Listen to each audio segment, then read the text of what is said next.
Hey, this is TW Jackson. You can call me T-Dub. I did this video for you. It's called The First Step to Stopping Your Breakup. And I did this because I really want to help and give you some direction, because I know this is such an emotionally trying time. It's easy to make mistakes, because I've been there before, and I've helped folks that have been here. And you wake up in the morning. You just don't want to wake up. You just don't even want to roll out of bed, and everything on the radio, every song reminds you of your ex.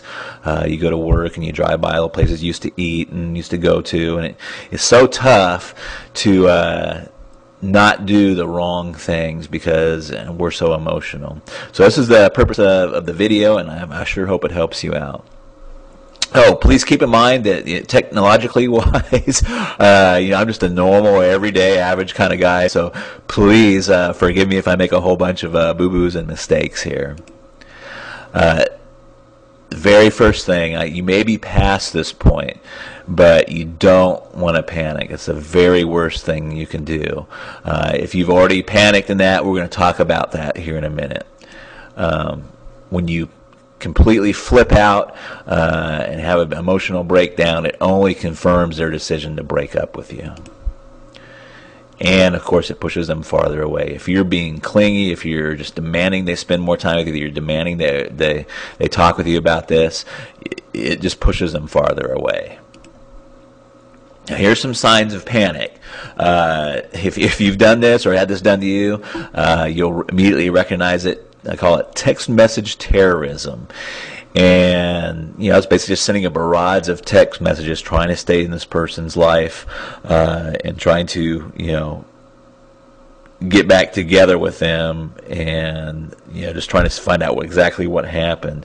And it's one of the first signs that you'll see a lot of time is text message terrorism, I call it, or the old drunk dialing. Now, you don't necessarily have to be drunk to do what I call drunk dialing. You can be in a highly emotional state, and this is still, I consider, drunk dialing, but you know what this is too if you've done that. It's just calling over and over and over again, especially if you're getting the voicemail, and you want to basically professing your undying love, or how much you're sorry for what you did. None of this helps. Arguing about the breakup, contacting their friends and family. Now, this is kind of an interesting one. Reason most of us do this is because we don't accept what the ex have told us for the reason that they broke up. So we may think they have somebody waiting in the wings, or there's some other reason other than what they've told us for why they're breaking up. But you still don't want to do it. And accidental meetings. These don't really fool your ex, and they're not accidental. So another thing you don't want to do. So if you don't want to do all those things, what should you do? And this is really tough because you want to it's counterintuitive. What you should do is counterintuitive and opposite of your feelings. Your feelings inside are like, I've got to see them. I've got to tell them, what really happened. I've got to tell them how I really feel. And that's exactly opposite of what you should do. So here's the big secret. For right now, you want to agree with the breakup. That's right, you just calm, you're cool, and you agree with the breakup. Again, that's calm, and you're cool and okay with it. Now, you may already be past this point. Like I said, you might have already kind of freaked out a little bit. Don't feel bad, that happens. But if you run into them again or see their friends or family, you now want to be calm, cool, and okay with the breakup. And the big thing is you'll be way ahead of the game if you just don't do all that crazy stuff. We're talking about the text message terrorism, the drunk dialing, and trying to see all their family and friends in that. Now, why does this work? Well, it works for a lot of very powerful psychological reasons. I'm just going to talk about a couple. And I can't remember if it was my father or my grandfather that introduced me to this phrase, but it's so true through life. It's the hungry dog doesn't get fed. If you just imagine for a moment, you hear some scratching on your front door, and you open the door, and it's some mangy dog with his ribs sticking out, and he's you can tell he's starving to death. But your first instinct is to get him out, to get him away from your doorstep. Now, if you open that door and, it's a well-groomed dog, you tell he's fed, he's got a collar, he belongs to somebody, and you treat that dog a lot better than you treat the dog that's, kind of showed up on your doorstep hungry, if you will. Now, their main psychological reason, and please burn this into your head or memory, write it down, is people want what they can't have. This is so true. Whether it's jobs, when is it hardest to get a job? When you don't have a job. It's easy to get a job when you already have one. The same is true with money and credit. They loan money to people that don't need the money all the time. When you have no credit, it's almost impossible to get any credit. And the same things hold true with love and attention. So, if you've blown it, it's okay. Is there still a chance? You betcha. And here's what you want to do. You just want to write a short note and include these things. Don't add to it and don't take away from it. But you want to let them know you're okay with the breakup now. You tell him or her that you agree with the decision to break up.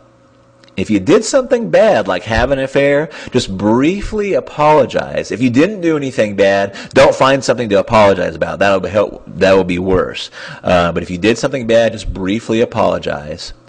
Then tell them something really exciting has happened in your life, and you need to tell them about it sometime. Let them know that you want to give them some time to themselves for now, and then close by saying, maybe at some point we can be friends. And remember, you want to be calm, and you want to have a cool tone. If you'd like a little example of this letter, just hang out for a second, and I'll give you a little example where you can get a little example. But this sets the stage for your next moves.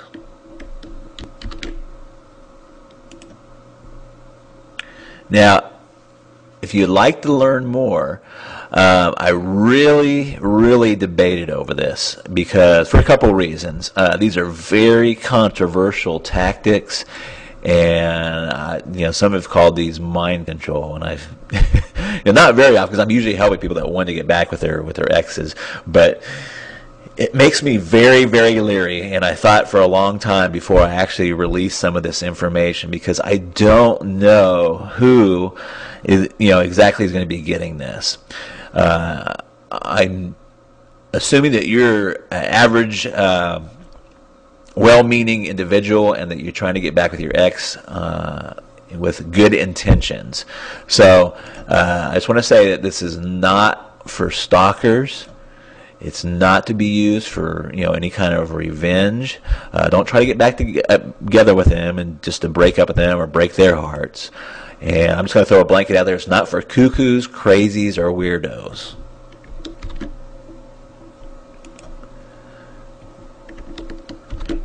This is for just normal, loving people that have made some type of mistake in their relationships and want the best advantage of putting this back together and stopping their breakup and repairing their relationship.